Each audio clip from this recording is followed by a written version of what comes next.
আমাদের টি-20 থেকে ইতিমধ্যে অবসর নিয়েছেন আমাদের দুই ব্যাটসম্যান মুশফিকুর রহিম এবং তামিম ইকবাল, তারা 2022 সালেই অবসর নিয়েছেন। তা আমাদের সাকিবেরও কি এখন থামা উচিত? কিন্তু সাকিব কিন্তু আজকে প্রেস কনফারেন্সে বলেছেন যে তিনি যতদিন উপভোগ করবেন ততদিন খেলাটা চালিয়ে যেতে চান। তা আপনি কি মনে করেন, সাকিবের থামা উচিত নাকি সাকিবের খেলাটা চালিয়ে যাওয়া উচিত? সাকিবের মতো চ্যাম্পিয়ন ক্রিকেটারের ক্ষেত্রে মানে আমি কি সিদ্ধান্ত দিচ্ছি সেটা আসলে প্রাধান্য নয়, সেটা হচ্ছে সাকিব কী চাচ্ছেন তিনি খেলা চালিয়ে যাবেন। উনি কিন্তু 2023 ওয়ানডে বিশ্বকাপের আগে একটা ইঙ্গিত দিয়েছিলেন যে 2024 টি-20 তার লাস্ট, এরপর 2025 চ্যাম্পিয়ন্স ট্রফিটা তিনি খেলবেন।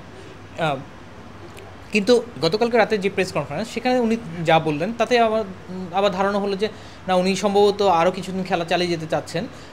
সিদ্ধান্তটা তিনি বোর্ডের উপরে দিয়ে দিয়েছেন যে ক্রিকেট বোর্ড কী চায়, এবং আমরা ক্রিকেট বোর্ডের গত ইতিহাস বলছে যে ক্রিকেট বোর্ড চাইবে যে সাকিব এবং মাহমুদুল্লাহ ওনারা আরও বেশি দিন খেলুক, কারণ তামিম ইকবাল এবং মুশফিকুর রহিম যখন অবসর নিয়েছে তখন ক্রিকেট বোর্ড থেকে চাওয়া হচ্ছিল, এখনও চাওয়া হয় যেন তামিম ইকবাল এবং মুশফিকুর রহিম ফেরেন।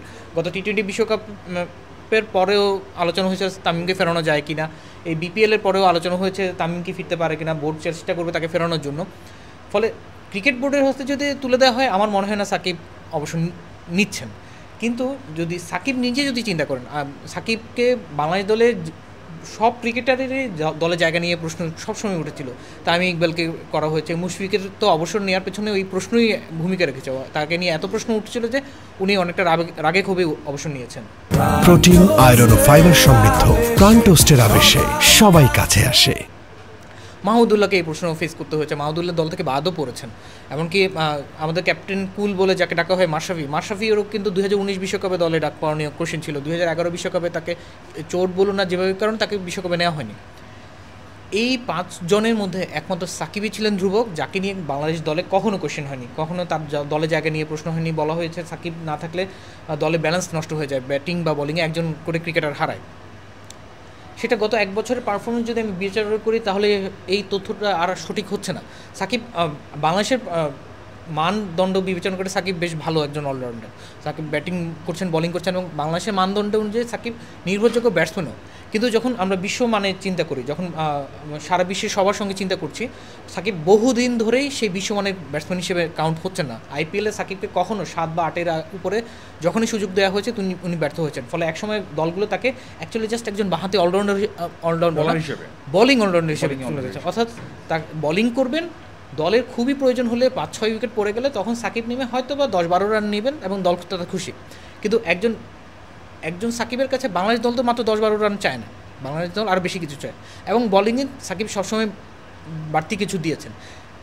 এই বছর এসে সাকিবের চোখের সমস্যাটার কারণে, সমস্যাটা যদিও এখন তিনি স্বীকার করছেন না, বলছেন যে তার চোখের কোনো সমস্যা নেই, এবং বিশ্বকাপে নেদারল্যান্ডসের বিপক্ষে 50-তেও তিনি নেদারল্যান্ডের বাউন্সারগুলো বেশ ভালোভাবেই হ্যান্ডেল করেছেন।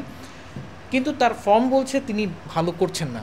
তিনি গতকালকেও বেশ তেরিফরে তার সময়ে বাংলাদেশ যেটা করে যে একজন বাঁহাতি ব্যাটসম্যান দেখলে আর বাঁহাতি বোলার আসে না, কিন্তু ভারত সেটা করেনি। কালকে সাকিব এবং শান্ত থাকা অবস্থায় তারা কিন্তু 2 জন বাঁহাতি স্পিনার ইউজ করেছে, এবং সাকিব সেইটার সুবিধা নিয়ে 4 ছক্কা মেরে বেশ দ্রুত রান নিয়েছেন। কিন্তু সেই কুলদীপ যাদবকে কিন্তু তিনি ছক্কা মারতে গিয়ে আউট হয়েছেন। ম্যাচের ওই পরিস্থিতিতে তার মারাটা যেমন জরুরি ছিল, তার টিকে থাকাটাও কিন্তু জরুরি ছিল। এই দুটোর ব্যালেন্স করতে পারা খুব কঠিন, এবং সাকিব সেটা পারেনি। আবার তার যে মূল শক্তির জায়গা বোলিংয়ে সাকিব এই বিশ্বকাপে এখন পর্যন্ত উইকেট পেয়েছেন 3টি, তার মধ্যে একটি গতকালকে পাওয়ার প্লেতে তাকে মারতে গিয়ে রোহিত শর্মা আউট হয়েছেন, এবং এর আগে যে 2টি উইকেট পেয়েছেন বলতে বাধ্য হচ্ছে, কারণ হচ্ছে উনি দলের প্রয়োজনের মুহূর্তে এর গ্রুপ অফ উইকেট পাননি। তিনি উইকেট পেয়েছিলেন নেপালের প্রায় টপ অর্ডার এবং মিডল অর্ডার চলে যাওয়ার পরে লেট অর্ডারের বিপক্ষে বোলিং করে উইকেট পেয়েছেন। নেপালের লেট অর্ডারের বিপক্ষে বোলিং করে যদি সাকিব উইকেট না পান তাহলে সাকিব হয়তো বাংলাদেশ দলে বলার হিসেবে আসলে জায়গা হারানো উচিত।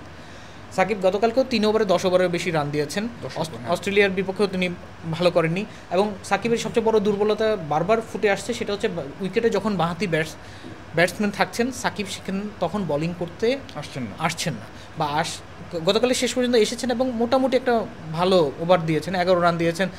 সাকিব যে কারণে ভয় পান সেই তুলনায় 11 রান আসলে কম বলেই মনে হয়।